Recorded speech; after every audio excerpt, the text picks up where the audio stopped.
Bom dia a todos, gravando mais um vídeo para o nosso canal. Depois de um tempo que temos vivido no nosso país, decisões, escolhas, eleições, fica tranquilo que eu não vou falar sobre política, até mesmo porque o canal não é para isso. E independente da ideologia partidária, se existe em cada um de nós, a ideia é apenas trazer esse assunto como um enfoque. Quantas vezes a gente discute ou discutiu ideias relacionadas a esse tema política no nosso dia a dia, no nosso convívio, família, amigos, no trabalho, enfim. Isso me reporta a uma questão que Jesus teve que lidar no seu ministério.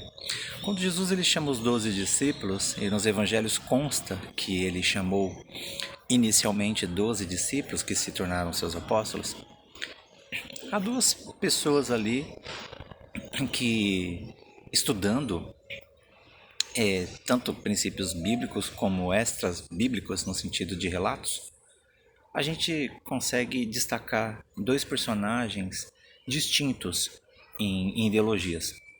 Mateus é um desses discípulos que era publicano, e publicano era aquele que trabalhava para o governo. O governo da época de Jesus era o governo romano, que tinha e detinha o poder estatal de Jerusalém. Então, Mateus era um judeu que trabalhava para aqueles que dominavam seus coterrâneos. O segundo personagem é Simão, ou conhecido como Zelote. É interessante também, porque Zelote era um partido nacionalista da época de Jesus. Partidos nacionalistas eram partidos de definições específicas que lutavam pela independência de Israel. Então nós temos aí dois personagens distintos em suas supostas ideologias. Um que se sujeitava a trabalhar para o governo e outro que fazia parte de um grupo de pessoas que queriam, de alguma forma, uma reforma na sua época, politicamente falando mesmo. Será que Jesus teve que lidar com alguma questão entre eles? A Bíblia não relata especificamente, mas eu acredito que sim. Eu acredito que Mateus ele convergia para uma ideia, enquanto o Simão Zelote convergia para uma outra.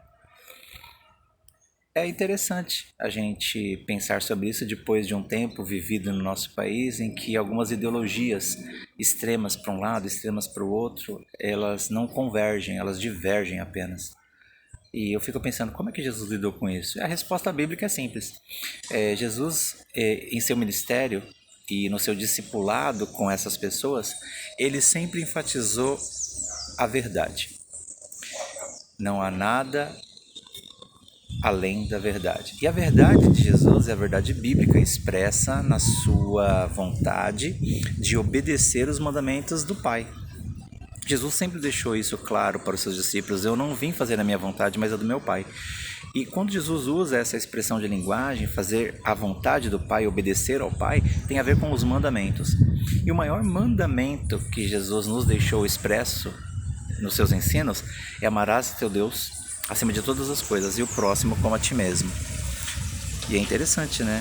Porque a partir do momento em que Jesus expressa essa ideia, e isso está registrado na Bíblia como palavra de Deus, eu creio que isso faz com que a gente também coloque-a em prática em tempos como esse que vivemos, em que a verdade bíblica está acima de qualquer outro tipo de ideologia e que o amor a Deus está acima de todo tipo de convicção partidária, né? Eu vejo pessoas idolatrando um lado, o outro, e eu vou te falar claramente, eu sou apolítico, eu não apoio nenhum lado nem o outro.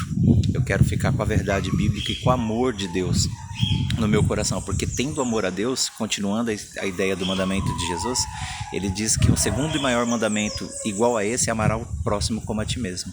Então, se eu amo a Deus, eu consigo amar o próximo como Deus ama também. Que a gente possa deixar de lado tantas situações que levaram as pessoas a se ofender, a, a expor muitas vezes até questões relacionais, e fique com a verdade bíblica. Talvez esse vídeo devocional se dê um pouquinho mais que 5 minutos, mas eu acho que foi necessário para que possamos colocar em prática o amor de Deus nas nossas relações. Partidos e pessoas simplesmente são ideias humanas, e o que precisamos ter um com o outro é o amor bíblico revelado nas nossas atitudes, porque um dia todos nós vamos estar na presença de Deus. Um grande abraço, uma boa semana para você.